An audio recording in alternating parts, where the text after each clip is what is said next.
네, 이번 코너는 베이비뉴스 김고은 기자님과 함께하는 플래스룸 시간입니다. 화면이 잠깐 멈췄었죠. 그런데도 불구하고 자리 안 떠나시고 다 대기해 주셔서 너무너무 감사드립니다. 그럼 계속해서 기다려 주신 만큼 알찬 내용 이어가도록 하겠습니다.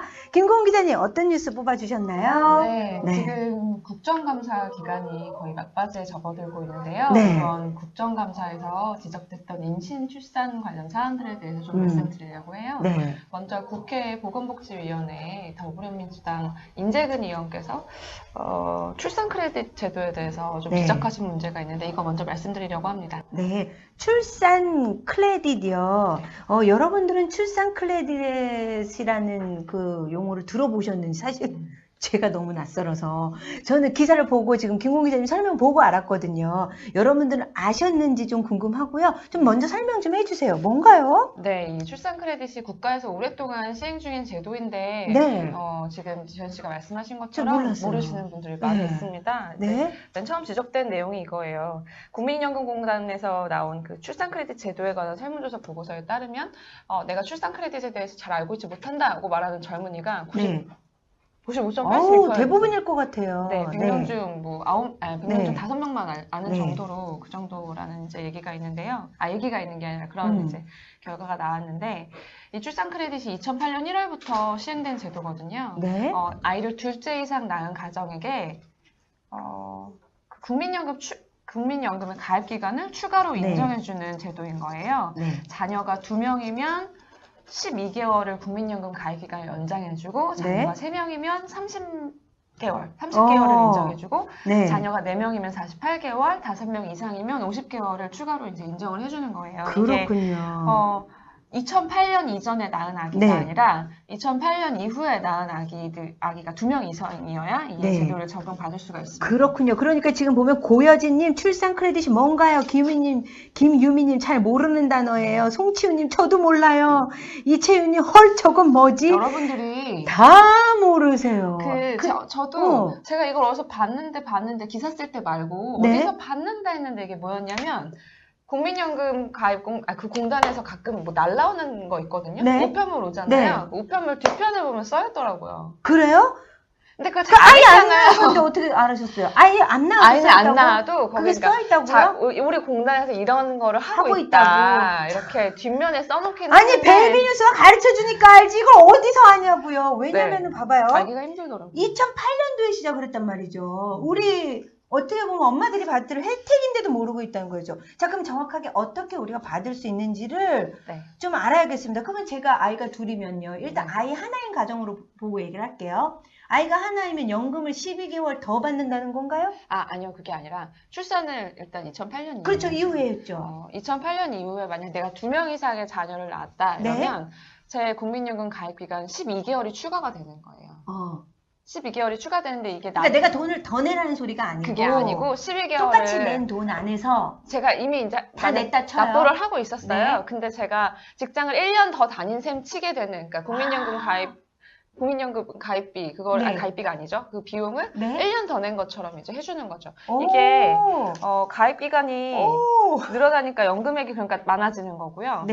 좀 잘못 아실 수 있는 부분인데 뭐 예를 들어서 나중에 65세 때 돼야 이게 이제 받을 수 있는 건데 연금을 받을 수 있는 건데 65세 때 돼가지고 내가 그러니까 65세 때 돼서 받을 수 있는 거고. 그러니까 아무튼 12개월이 깎이는 개념이 아니고요. 12개월을 뭐를 더 내라는 개념이 아니라. 그렇죠. 이제 이해가 됐어요.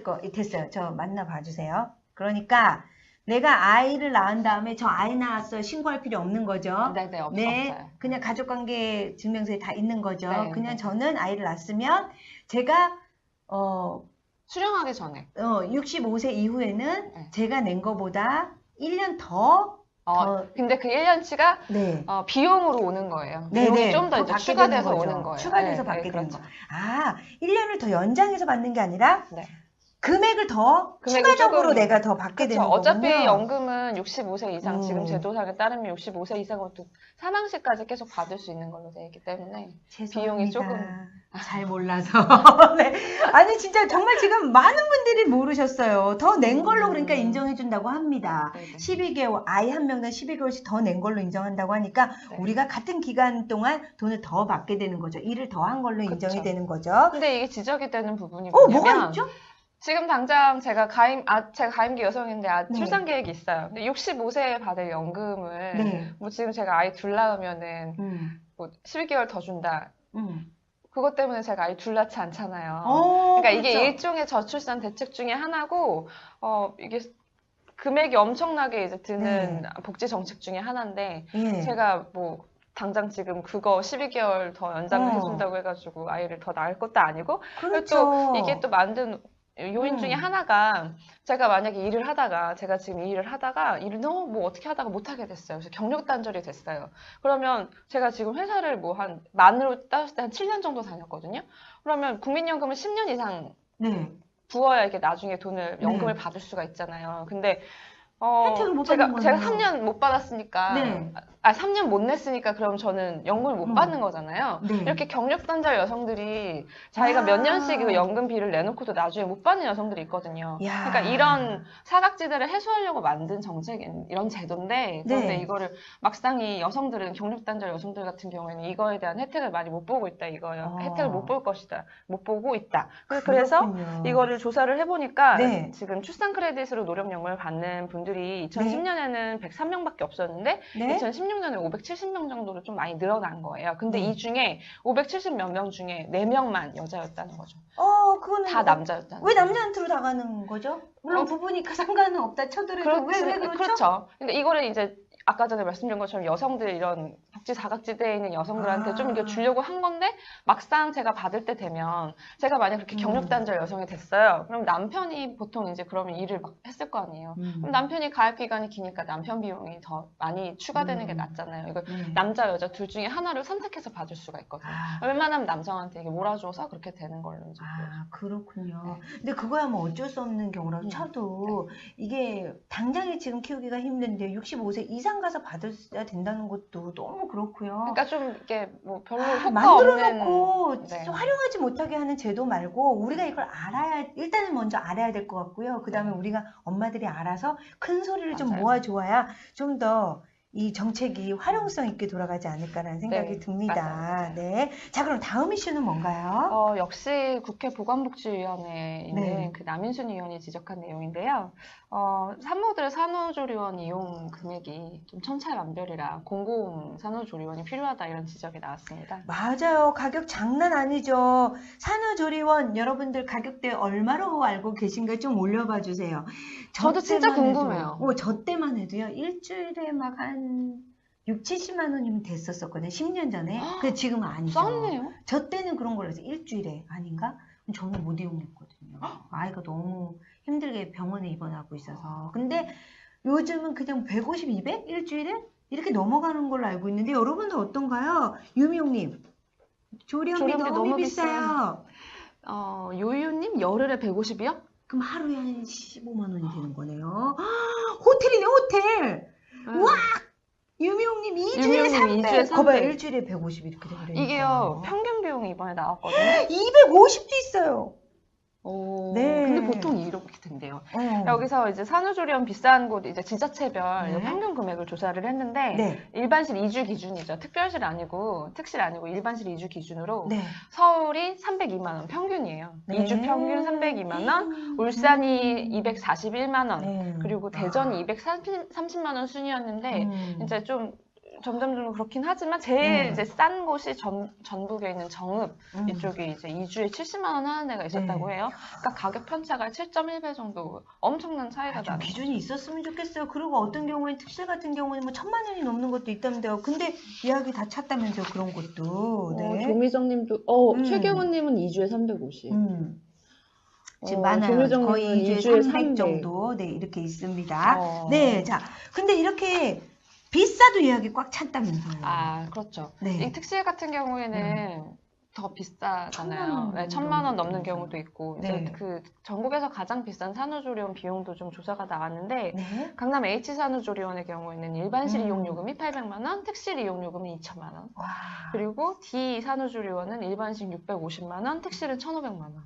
뭐 이런 식으로 강남 서초에 대부분 몰려 있어요. 네. 근데 여기도 들어가기가 어려워서 막 1년 전에 저 같은 경우에도 어떤 거 그냥 한번 전화해봤는데 1년 후까지 다 예약이 잡혀 있다는 거예요. 출산, 그럼 뭐 임신 계획할 때부터 아예 다 잡아놓고 있다는 그러니까요. 건가요? 그 말이 되는 소리예요? 그렇다고 하더라고요. 그렇군요. 근데 뭐 어쩔 수 없죠.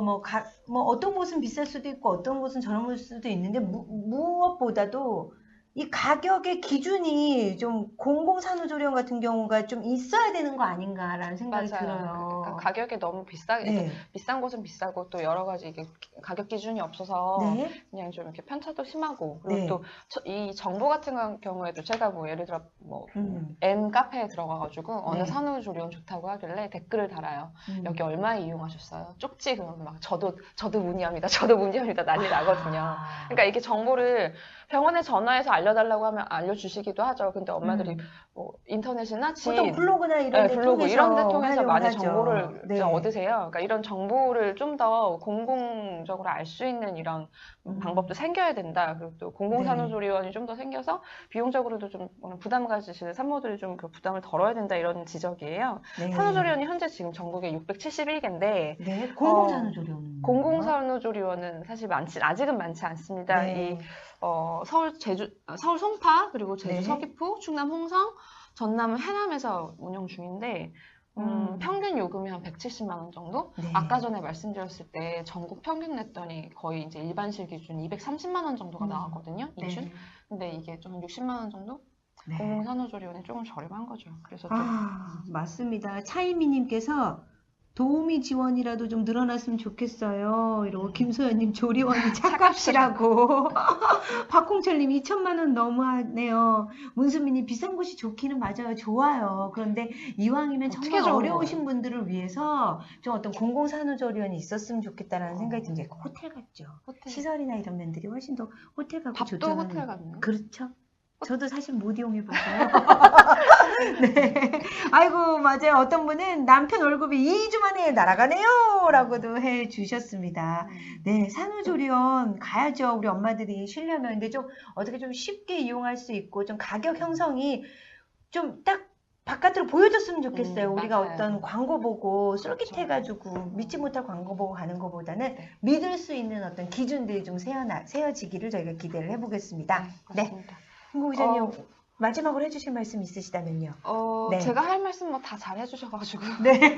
오늘 좀 스피디하게 갔죠? 네, 아니요, 괜찮습니다. 네, 시간 관계상 너그럽게 이해 바라면서요. 다음 시간에 다음 주에 뵙겠습니다. 네, 좋은 뉴스 갖고 찾아뵙겠습니다. 감사합니다. 감사합니다. 네. 자, 이제 여러분들이 마지막으로 기다리고 있는 시간이죠. 맘스 리뷰로 여러분들을 찾아오겠습니다. 잠시만요.